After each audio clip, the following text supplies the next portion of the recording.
Assalamu alaikum. Well, as some of you might recall, last time I promised that I would give you the last lesson of Volume 1 in Tawheed regarding the nawa or anwa. And I started to give it to you, and then I realized that there was a hadith from a previous chapter about the tanjim, following stars for what you wish, and it is also part of shirk. So these two are connected. So before I finish the last chapter, I went back to find for you because I had told you there was something really important, and I thought it was in the previous chapter on tanjim, which is dealing with stars. So I'll give it to you now, and then we can move forward, because you will find that this tanjim is also in my list of lessons. So to make it easier for you, here it is, and then we'll move forward to what is the last lesson of our Volume 1 of the book, Qawl Mufid, Sharh Shaykh Uthaymeen, about the Kitab of Tawhid. So here it is. This is really, really important. It's a hadith. قال البخاري في صحيحه قال قتادة خلق الله هذه النجوم لثلاث. It means Allah created these stars for three purposes. Zinat li sama, as decoration for the skies. Warajuman li shayateen. And you can say rajuman means throwing something at, in the sense of the rajm would be when people would be stoned. And Allah also uses that rajman bil ghaibi in the Quran, meaning people are just hypothesizing and they're throwing out their opinions in the Quran, which is a negative thing to do. And then the last one is alamat yuhtadi biha. Now, signs that you can be guided with. So here, simplification, we have three things that you can get from stars. They're beautiful. They decorate the skies. And they are a means of bashing the shayateen. And this would need a lot more investigation of how we would do this, but not now.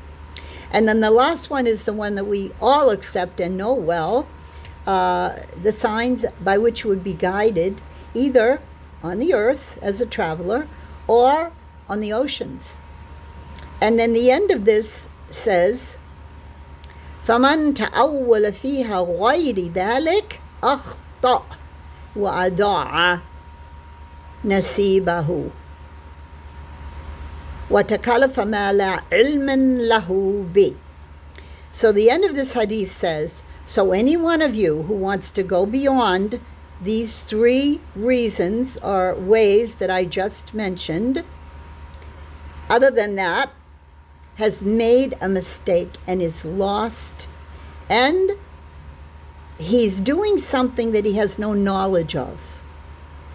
So let's go down to Alaq al-Bukhari bi sighat al-jazm fi bada al-khalq baba fi najum. Okay, that's some grammar. So now we will return, now that we got the story of the stars, which I had promised you, and I wouldn't continue unless I had gone to where I said I had previously gone. As you know, this book is not all that easy to deal with because of the way it's set up. It's not set up like, shall I say, it's not in a very orderly fashion. No, that's not nice. It's just not what we're accustomed to. There's a lot of repetition. And somehow things overlap before they've really been clarified enough. Or is it because this book was made for Arabs, people who read Arabic at a high level? And so I tackled it because I love it. And I will never leave it until I finish the next volume of 500 pages. It's a stubbornness that I have, that Arabic was created for all human beings. Arabic has nothing to do with where you were born, or your lineage, or what color your hair and eyes are, or what color your skin is, or what kind of politics you believe in. Arabic means eloquence. A proper presentation of your linguistic assets, which would be accepted by the world if they only knew. Arabic is the highest level of eloquence, of how you can put forward in the most perfectly beautiful wordage and style and content, no less, what you're trying to get across. What are you trying to say? I'll tell you something funny, because this is going to be a long lesson. When I was in 4th grade, my dad had me take private lessons after school twice a week with Miss Fleming, and the name of the class was elocution. Now, I didn't have a speech impediment, I didn't stutter, but Dad wanted me to be able to take my place. Probably as a nun, because his 2 sisters and his auntie were nuns, and you know, when you go to Catholic school, that's the highest pinnacle, they assume, but of course that was way back then. That's not now. So I've had people say you should have been a lawyer. I have people say you should have been an actress. No, I'm just a Muslim woman who loves Quran, and I love to read it. I love to read the Quran. I love to understand it. And then it's upon me as a duty to teach you. It's really simple. It doesn't have any of that flash and glam into it, you know, like Americans. There's always some new thing. Like I was just learning about, this is for Americans, of course. No one else is going to understand this. This guy, his wife, his name is Robbins. He's a public speaker, and his wife is named Sage. And she just did a 3-day, You're Unstoppable Woman. I'm telling you, I had to sign up so I could see what was going on. This man gets millions of dollars for anything he does. Tommy Robbins is his name. And he's one of those feel-good speakers who tries to make you believe that you're invincible.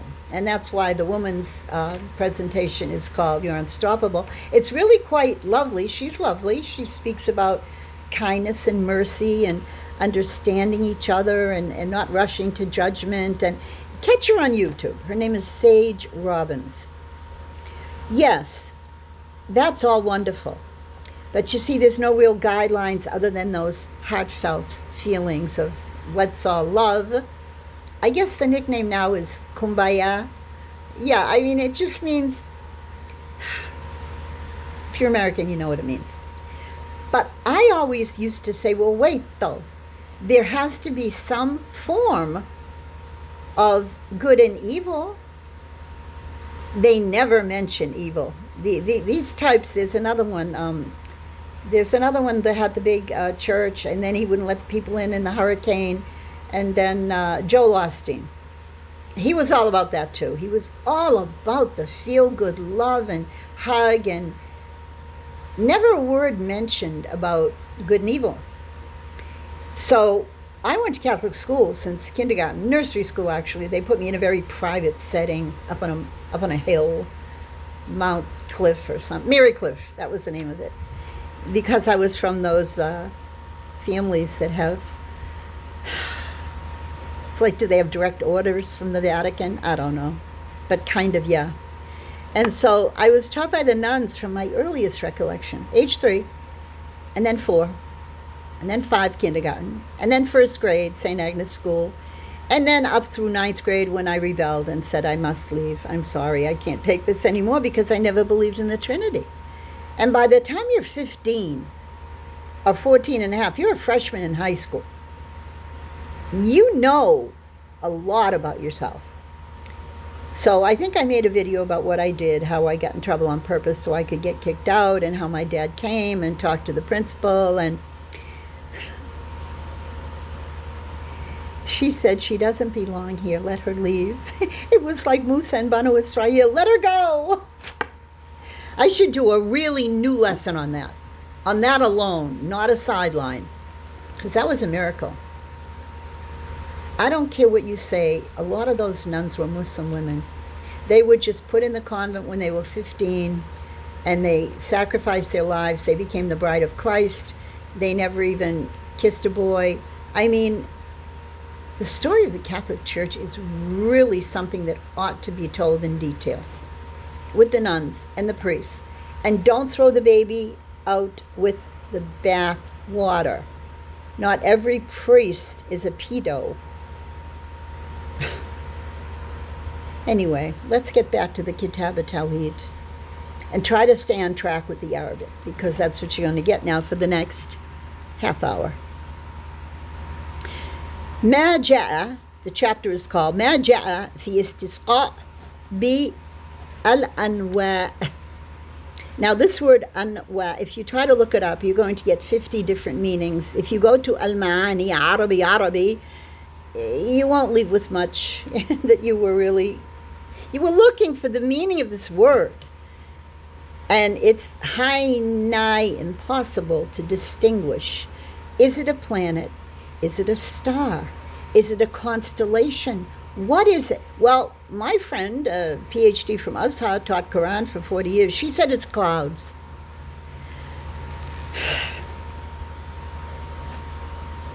I'm just going to give you what is written here. Yes, clouds, winds, water cycle, all that in 5th grade. Yes, we know. But no, you can't just gloss over Allah's letters. And that's what people tend to do. They tend to read into when they're trying to find out meanings, and that's a lot of, they were taught not to do that, In Egypt, it's Azhar or nothing. So you will ask Azhar, they will tell you what to think, and that's it. End of story. And then you will get books, literally, Qur'ans, translated with English on the side. We call it the Hawamish. So they'll give you the Arabic word, and then they'll give you what's called muradifat. Muradifat means synonyms in English. Words with the same meaning. No, we don't have that in Arabic. There's nothing with the same meaning, because Allah says He creates everything bil qadar, meaning with the perfection of the amount, place, manner, time. This word, bi taqdir, khalaqna kulli shay'in bi taqdir. So there's no synonyms. There might be similarities, but there's always going to be a difference in every single word. So join me in our search for the meaning of naw'a, hamza at the end, and anwa. Okay? Let us begin. Al-istisqa, talaba al-suqya. Istisqa, the word used in the chapter heading, means to ask for water. Kal-istighfar, talab al-maghfirah. That word means to ask for forgiveness. Ghafara, istighfar. Wal-ista'ana, talab al-mu'awwina, or aun, we could say, asking for help from Allah. Ista'ana. Wal-ista'adha, talaba al-a'udh. When you say a'udhu billahi minash shaitanir rajim, you are asking for Allah to push Satan away. العوذ استعاذة أعوذ بالله من الشيطان الرجيم. Curiously enough, the isti'adah was not really known when I first went to Egypt, I don't know how many, 40 odd years ago.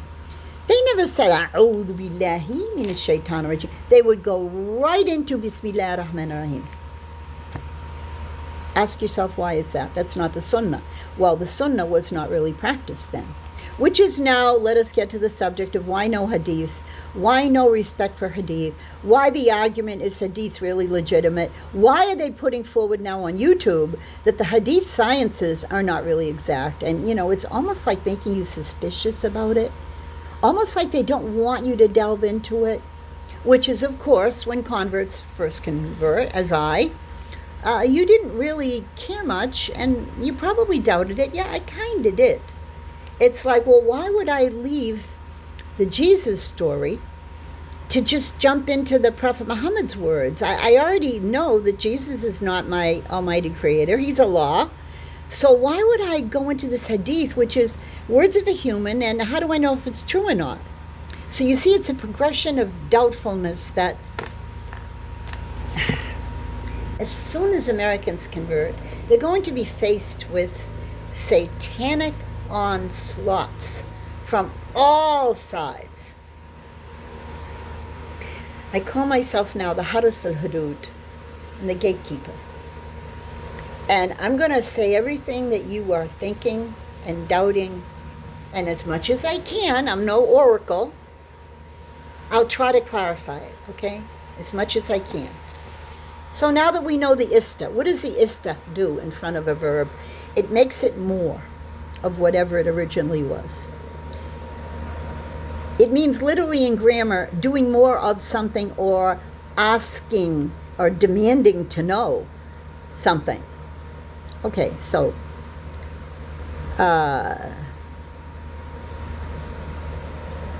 it says here,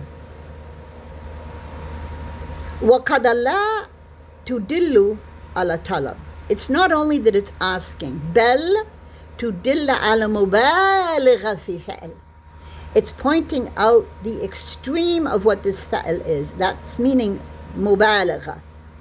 So, مثلا الاستكبار أي بلغ في كبر غايته. So if someone in Quran it says أبى واستكبر, you just did this. Oh, yeah, I don't believe you. Walk away. Istakbar. You just didn't deny. You denied with a vengeance. Istakbar. From kabara, which means to be big. وَلَيْسَ الْمَعَانِي طَلَبَ الْكِبْرِ. It doesn't mean you're asking to get vanity. No. الْإِسْتِسْقَاء بِالْأَنْوَاء أي أن تطلب منها أن تسقيق. So he's explaining in this one paragraph, when you say istisqa, you're asking for water. وَالْإِسْتِسْقَاء بِالْأَنْوَاء. Now, I'm going to give you these letters. Ba, preposition by means of.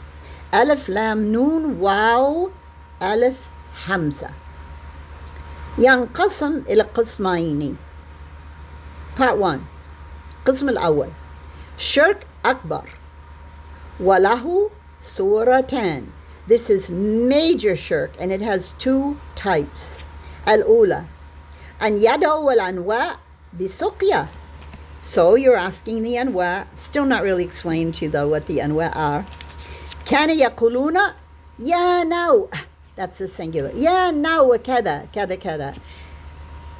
اسقنا أو أغثنا. Either give us water or in some way rescue us. وما أشبه ذلك, and otherwise like that. فهذا الشرك أكبر. This is a major shirk. لأنه دعاء غير الله. You're calling upon other than Allah. ودعاء غير الله من الشرك الأكبر. This is major shirk. قال تعالى, and we're going to read Quran now. أعوذ بالله من الشيطان الرجيم. بسم الله الرحمن الرحيم. ومن يدعو مع الله إلها آخر لا برهان له به فإنما حسابه عند ربه إنه لا يفلح الكافرون. Surah Al-Mu'minun, verse 117. Another.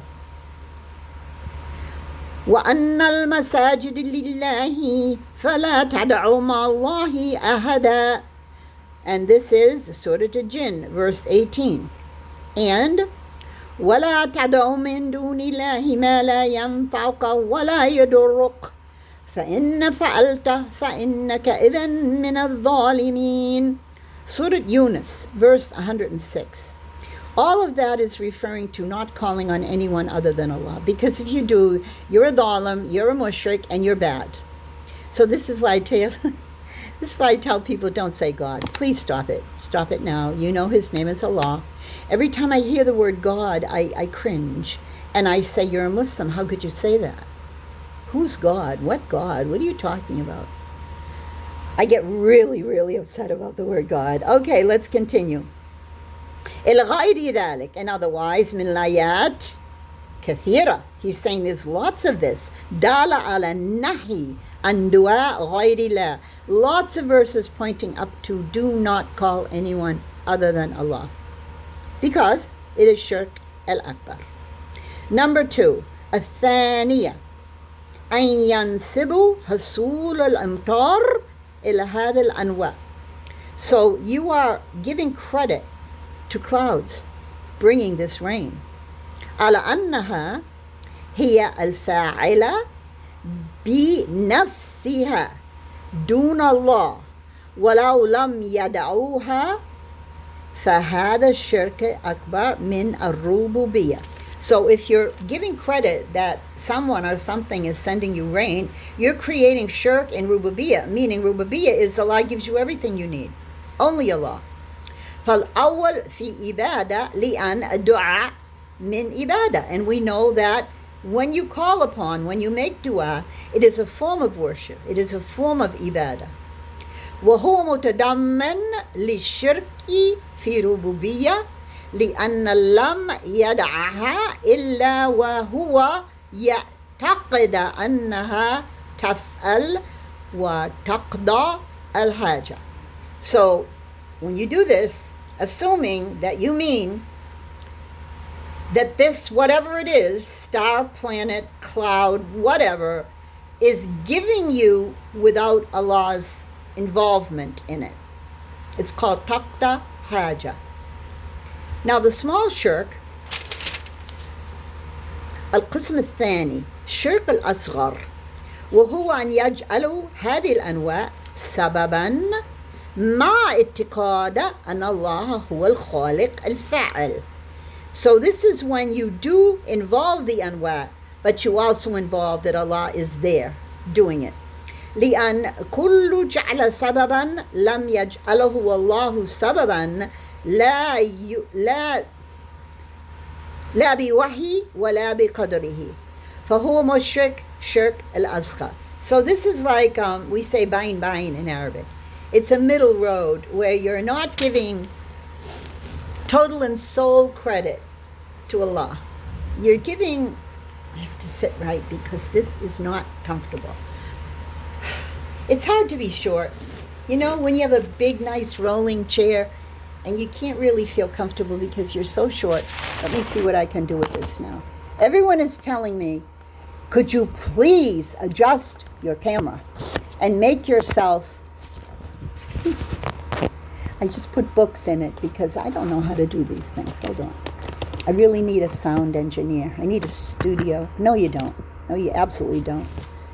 All you need is to read and try your best. Here we go. How about that? I put a paperback Quran behind it. I hope people don't get upset with me because a lot of listeners are upset with me. Can't you be a little bit more professional?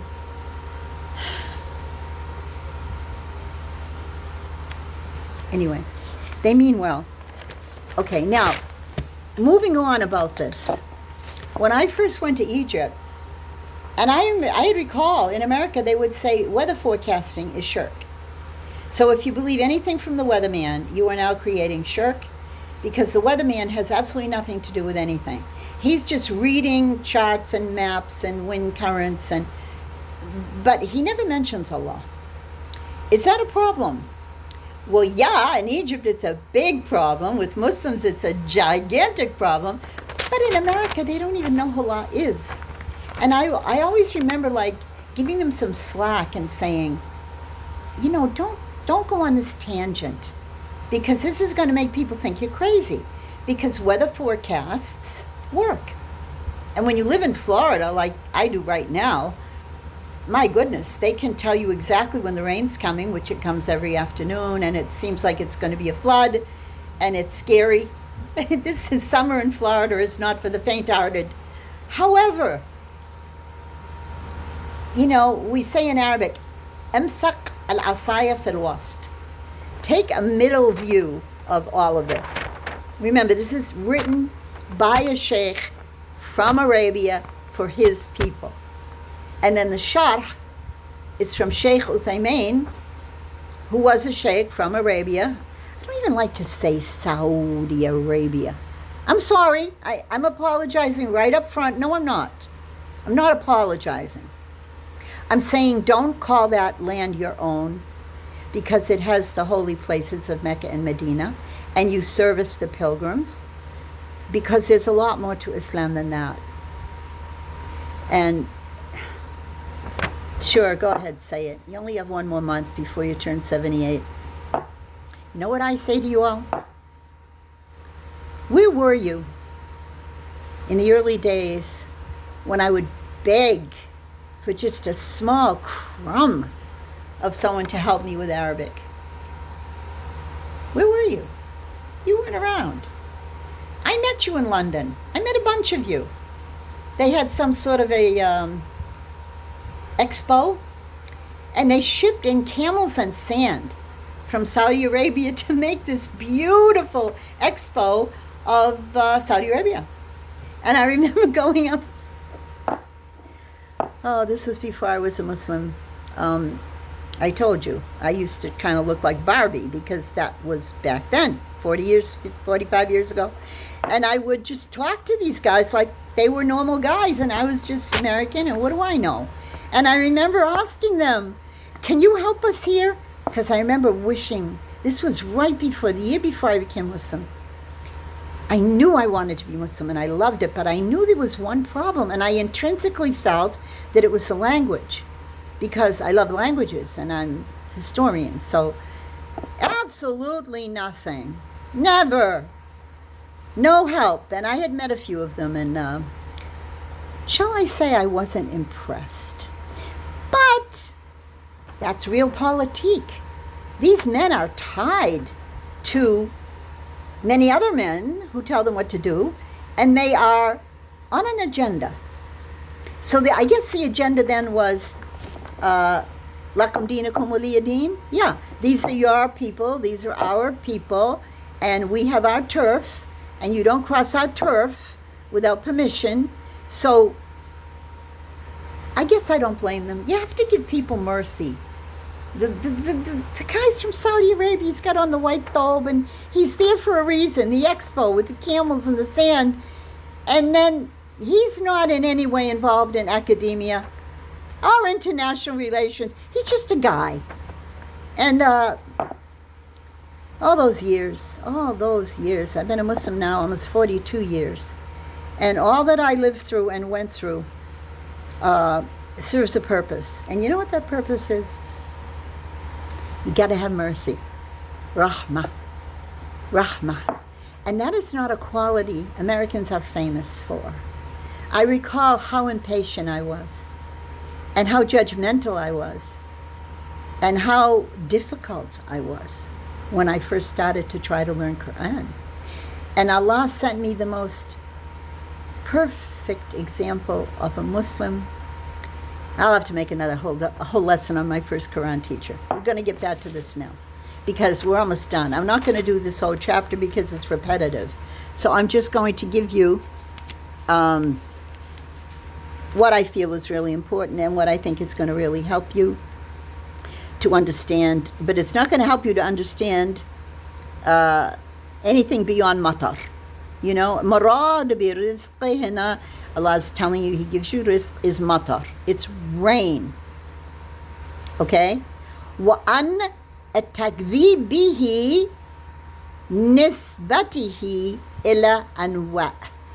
So don't lie and give portions of this rain falling to the anwa'. And then it gives you a footnote, and it's not telling you what anwa' is. It's just telling you what these people are doing that is wrong. So I'm telling you, it's very repetitive. I wish some really, one of my listeners could go in depth, because I've gone as in depth as I can. I've gone into Google and Ma'ani, and it's Ma'ani, Arabi, and then you read pages and pages and pages about anwa', and you get so many different meanings that are not even to do with this subject. I gave up. After an hour of reading pages and pages in small Arabic letters, finding that they differ in the meaning. And when I finally went to my expert, the Azhar Tafsir professor, she said clouds. Now, there are some websites called Al-Mu'ajizat fil Quran, or in English, miracles, scientific miracles in Quran. And the leading man is Najjar. His name is, he's a sheikh, but he wears a suit and tie. I forget his second name, something Najjar.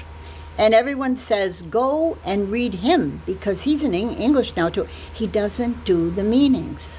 He does what they do here. But see, I have this theory that Arabic has been lost for so long and neglected on purpose, that if you can really delineate exact meanings from letters, and they will say to you, no, Quran doesn't work that way. It's not a linguistic thing. No, Allah says about his letters. He tells you about them. Allah's letters are special. So you better not even move one of them. And the people who move the letters around are called Yahud in Quran. Enough said? Okay.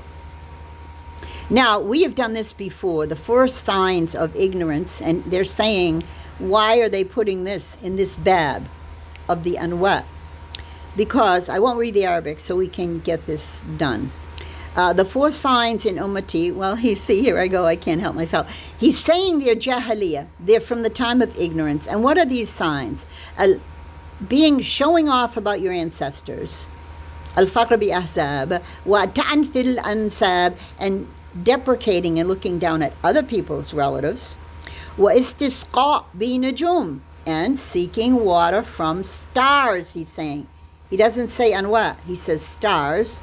Wa niyaha. Niyaha means wailing at graves. All of these things come from the time of ignorance. Now, there is a mention here, and I've heard it from others, don't say jahiliyyah after Prophet Muhammad came. There's no jahiliyyah after Prophet Muhammad came. Oh, please, stop now. Have some mercy. That's what you can say, because you're Arabs.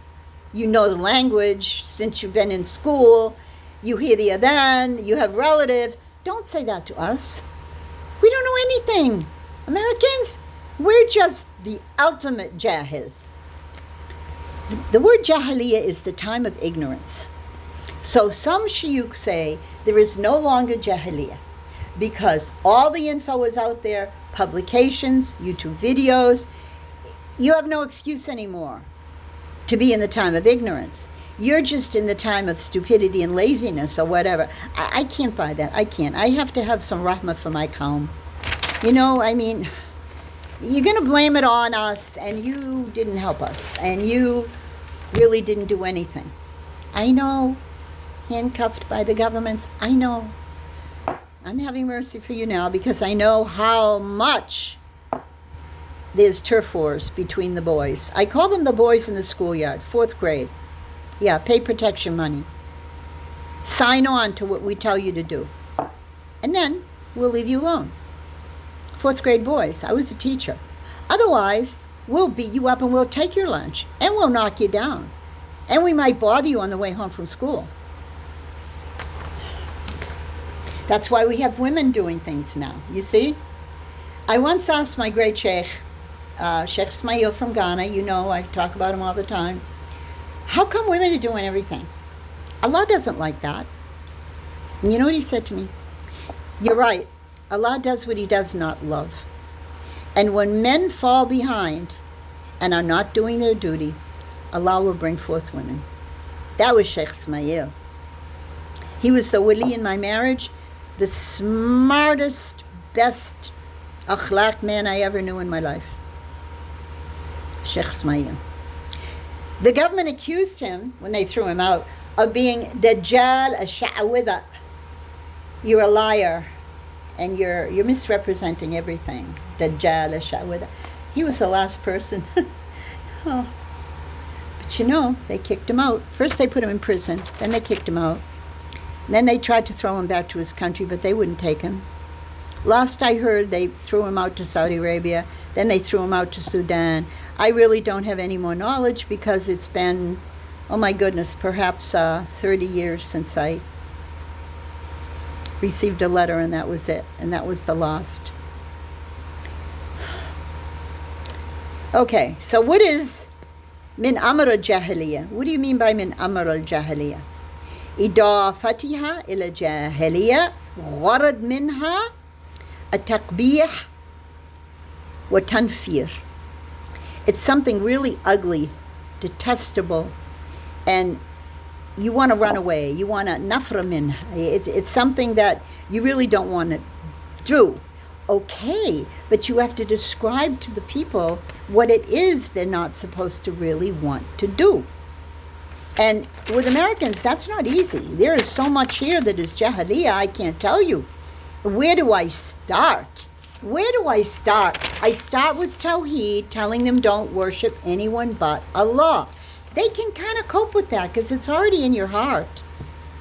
Someone would say, unless they were a Jesus freak, that's what we call them here, unless they were one of them, you know, the Pentecostal or the severe Southern Baptist, they might hit you if you say Jesus is not God.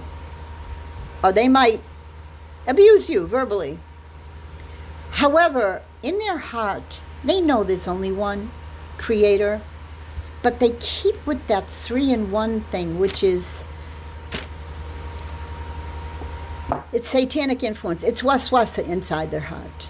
That's what it is. The same waswasa that let them think it's okay to drink every day and do drugs, and now they do the vape, and then they watch the porno, and then they feel that they don't have to pay attention to their relatives. They can be disrespectful to their parents. They don't owe their parents anything. I mean, where do you want the list to begin and end here? It's so sad. And I keep saying, these are my people. I was once, well, not like that, but I probably had a quarter of those detestable attributes that I was raised with and did. It's a big job. Brothers and sisters in Islam. See, we're already up to 36 minutes. Someone told me before I left, you're going to write a new curriculum. That's what you're going to do. You're going to defend more than one wife. That's what you have to do. You're going to talk to Pharaoh. That's what you have to do. Now, who's telling me these things? Well, high-class, rich Egyptians who also memorize Quran and know things. So I, of course, laughed. You're right. No, I doubt I'm going to do that. But as I see it unfolding, one of the things they said, you're going to teach Arabic to the Arabs because they've lost it. Yeah, that I can envision. I've already started to do that. But now look here. This is one verse from Quran. وَلَا تَبَرُّجُ تَبَرُّجُ الْجَاهِلِيَّةَ الْأُولَى. That's from Surah Al-Ahzab. And that's verse 33. This is one of the verses that are used to let women understand that they should cover. Whether it be niqab or not, they should just cover. Let's not even deal with the face. Let's just say from head to toe, you should be covered. The word is tabarraj. Barraja. You know the tower, Burj, when you go to Egypt, you go into the tourist tower and you go up, I don't know, 50 flights and you look down over Cairo. Anything which is baraja means it's strongly, apparently doing something strong and apparent. Well, it's used here for showing off your beauty, you women. La tabaraja jahaliyat al-ula. Well, what are we living in now, brothers and sisters? We're living in thong bikinis in the streets. That's what we're living in. Prophet Muhammad said in the end days, women would be dressed, but they would be undressed. True hadith. Prophet Muhammad said in the end of days, there would be sexual intercourse in public, on the main thoroughfare. Yeah, we've come to that. Usually you find it lakeside or at the beach, or that's why no one will take me to the beach. And I've been here 8 months and I haven't seen the ocean. Because I don't ask non-Muslims for anything, and they know what's going on. Now remember, Florida is a sunshine state. That's its nickname. And it is absolutely beautiful. The coastline, I don't know, 3,000, I don't know the kilometers, I get mixed up, but it has the longest coastline in America, and it is all turquoise, crystal sands. It's almost like something out of paradise. Now, not here in Sarasota, I haven't seen it, but I've read about it and seen pictures. It's supposed to be the most beautiful beach in America. It's called Siesta Key. I haven't been there. But I did live in Florida for 8 years with my son earlier, and I went to the beach there. Palm Beach, yeah, Lake Worth Beach. Yeah, it's beyond belief how beautiful Florida is. But Florida now, you could say, would be considered the capital of Tabarruj, especially Palm Beach County where Trump lives, because Palm Beach is all millionaires, billionaires.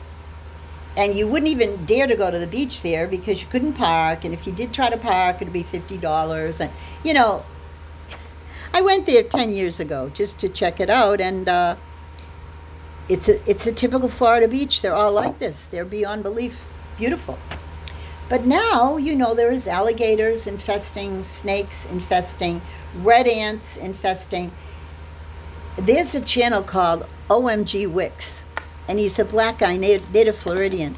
He's funny. It's a comedy channel. OMG Wicks, W-I-C-K-S. You turn into him, you're going to laugh, and he tells the truth about Florida, about the bugs, about the mosquitoes. There are so many creatures lurking outside your door. So I just really pray a lot.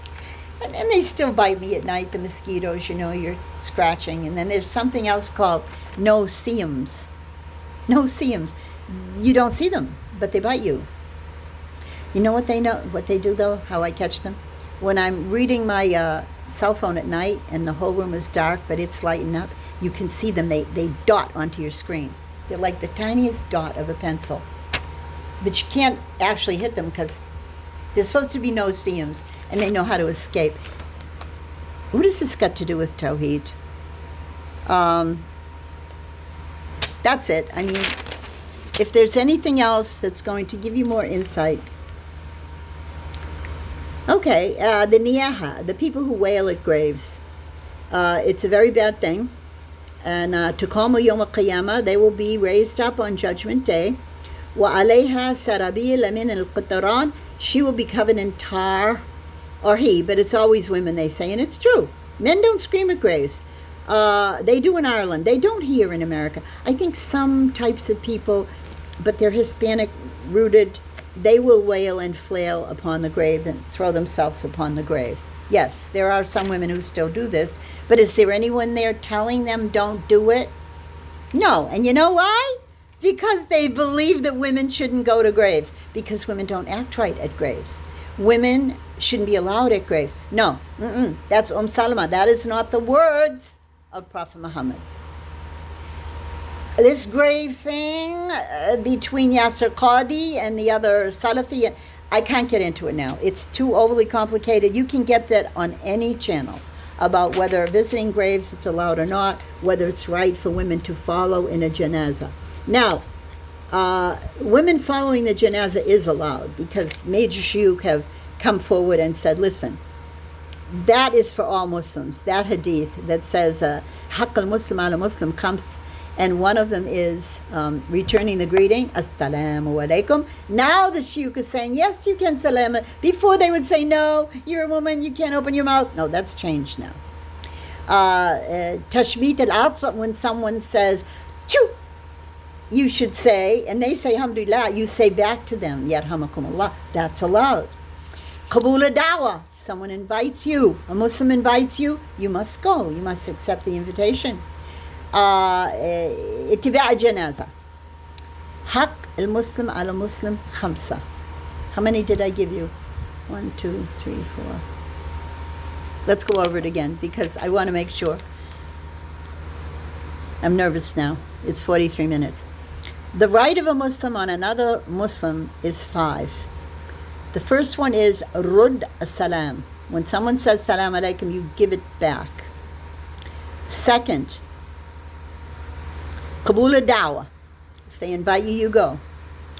Third, Tashmit al-Ats. If they say alhamdulillah, you say yarhamakumullah. 4, 5. What's wrong with my mind? I'm hungry. It's lunchtime. Actually, it's more than lunchtime. It's 3 o'clock.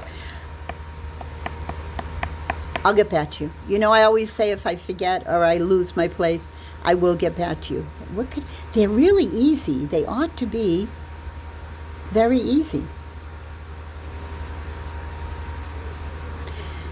Should I pause this and come back to you? Yes, I should. That's what I'm going to do. I'm going to pause it because I don't want to leave you with 3. That's disgusting. How dare I call myself a teacher when I can't even remember this basic thing? Yeah, I might as well do 15 more minutes. This lesson's going to be an hour, and then we're going to end it right there. This is another one about the matar and the hadith about not believing that it comes from other than Allah. Okay, I'll read you this one. This one's important. Qala Rasulullah. But I don't know why we don't have the reference. Akhraj Bukhari, Kitab al-Adhan, and Muslim. So, but the way it's printed out here. Oh, here it is. Okay.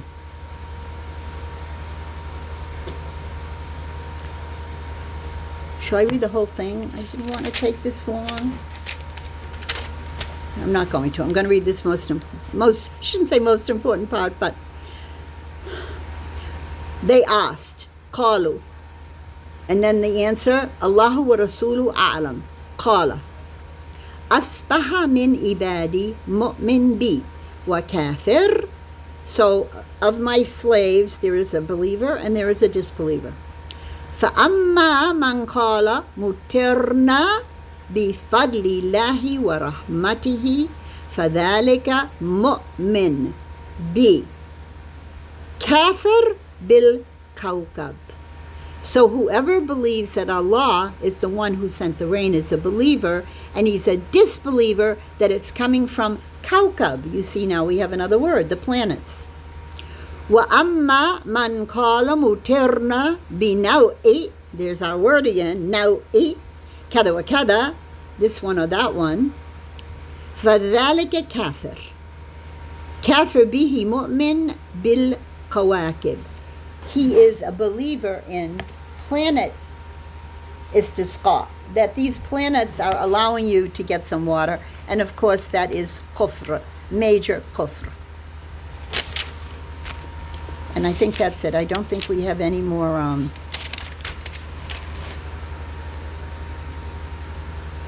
yes, we do have. Yeah, but this one, I told you last time, when I started this last time and didn't finish it, that there is a difference of opinion, and this is very, I'm going to leave you with this though, because this is a good place to leave. All right. It's called laula in Arabic grammar. Laula, if there were not. And the Arabic grammar rule is not what you need right now, but it pertains to a verse. Surah Al-Waqi'ah.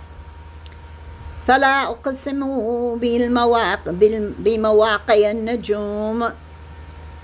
And it says right here in the Hadith, the rest of that verse is وَإِنَّهُ لَقَسَمٌ لَا تَعْلَمُونَ عَظِيمٌ إِنَّهُ لَقُرْآنٌ كَرِيمٌ فِي كِتَابٍ مَكْنُونٍ لَا يَمَسُّهُ إِلَّا الْمُطَهَّرُونَ تَنزِيلٌ مِّن رَبِّ الْعَالَمِينَ أَفَبِهَذَا الْحَدِيثِ أَنْتُمْ مُدْهَنُونَ وَتَجْعَلُونَ رِزْقَكُمْ أَنَّكُمْ تُكَذِّبُونَ. This is Surah Al-Waqi'ah. So it's telling you here that there are those who say, from the exact same ayah, فَلَا أُقْسِمُ بِمَوَاقِعِ النُّجُومِ, that the la here is la, lam, the name of the harf is lam, nafiya, meaning al-manfi mahdhuf. It's a negative meaning. So you're not supposed to swear by the position of the stars. Then there is another opinion that claims for the same la that it is affirming, not negating. It's called lama ta'akid. So you could look at that either way. You could say swearing by the stars that something is correct, or denying by the stars. Don't swear by stars. So now we have 2 pages here that, you know, the ikhtilaf al-ulama is far more than they let on. They have this thing called, well, you know what it's called, in fiqh. We have Quran and Sunnah, and then we have ijma' and qiyas. Quran and Sunnah no one doubts. The ijma' means consensus of the scholars. And the qiyas means analogies. Not everyone accepts all of these four. If you study fiqh and you do Islam if you do that, what's it called, the Islamic universities, they'll all tell you to accept all four. But the fact remains that all four are not accepted by many ulama. And the major one is ijma', that there could be any form of consensus by scholars. There's not. There's, au contraire, on the contrary, the majority of them argue with each other. Yes, it's the truth. And the qiyas, that one could be considered perhaps in jurisprudence when you're a judge and you're trying to make a ruling and you want to make an analogy that this particular occurrence or whatever, crime or whatever, well, it happened similarly to this at another time. No, it's beyond my ken to try to deal with this with you. Because fiqh, the very subject of fiqh, you know, what are you supposed to be learning? Quran, Hadith, and then they're going to tell you to choose a madhab, and that's the fiqh that you are going to follow.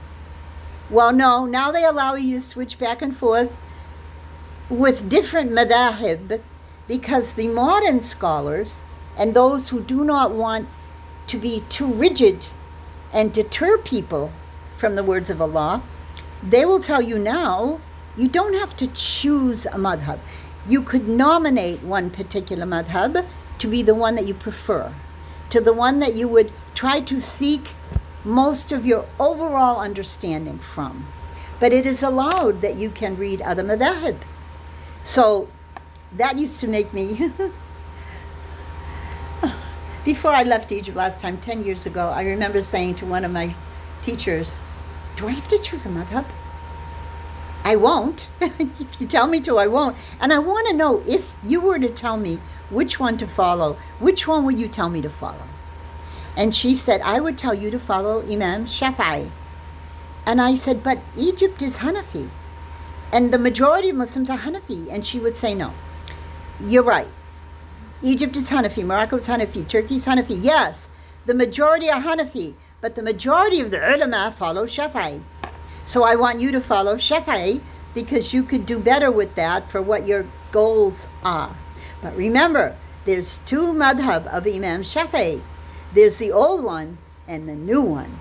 So you have to study both of them. And I'm thinking, well, I did when I came back this time. In Sarasota, I did a, what's called download of the Kitab and the Kitab al-Risala of Imam Shafei, which I had read long years ago, 5 years ago. I read them. And of course, I'm mostly overwhelmed because reading in Arabic on your little phone is difficult. But I'll tell you, oh my goodness, night and day difference between that mind of that man, Imam Shafei, and if you read from the other madhahib, you will understand why Imam Shafei is the Imam of the true scholars. Now, you can get it in translation. You can easily get the Kitab Kitab al-Risala. You just go on Google, you ask for the PDF, it's going to be right there in your face. Yes? And you can understand it, because I did it, and I have it.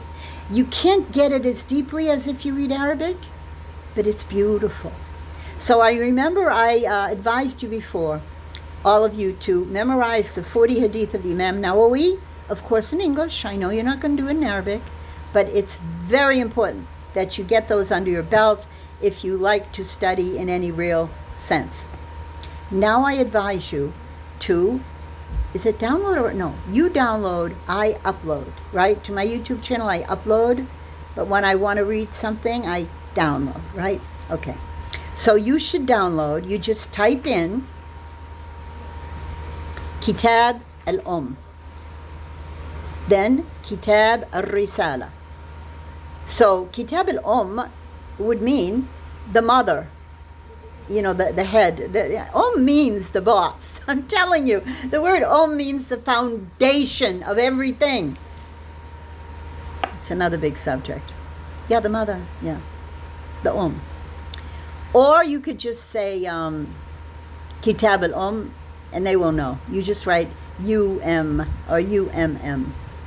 And then the other one is Kitab al-Risala, the book of the message, meaning it's a very complete overview of the Sunnah. And they will give you in these two downloads in English so much knowledge. You know what I say? I'm sorry. I hope no one gets upset with me.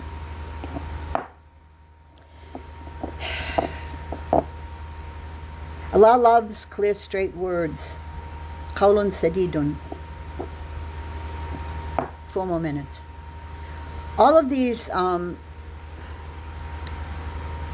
be careful, be kind, be merciful.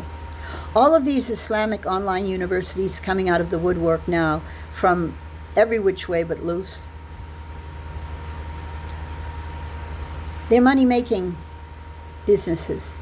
I know you can do the Saudi one free because who's going to give Saudi money? No one.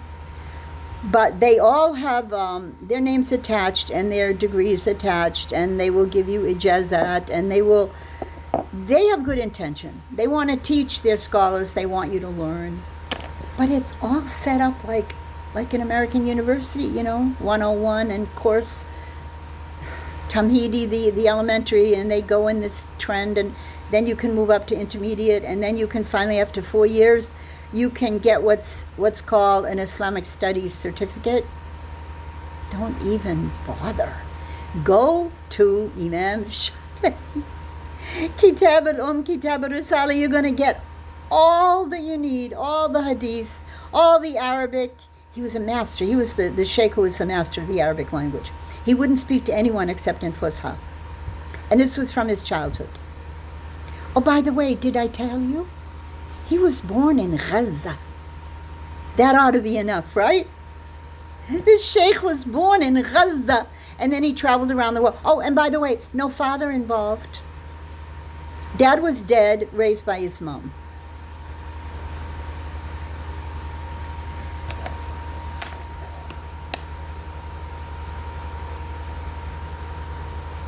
We have something in Arabic called the asabiyya. The asabiyya, asab. It means the male good old boy network. The dominant leaders of the tribe are the men. Because that's how Allah has allowed the world to work. Oh, my husband won't let me. Oh, I can't do that. My husband said no.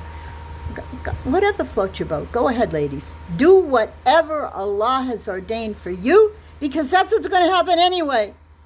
That's what's going to happen to you anyway. And I always say, don't be upset with me. Don't criticize me.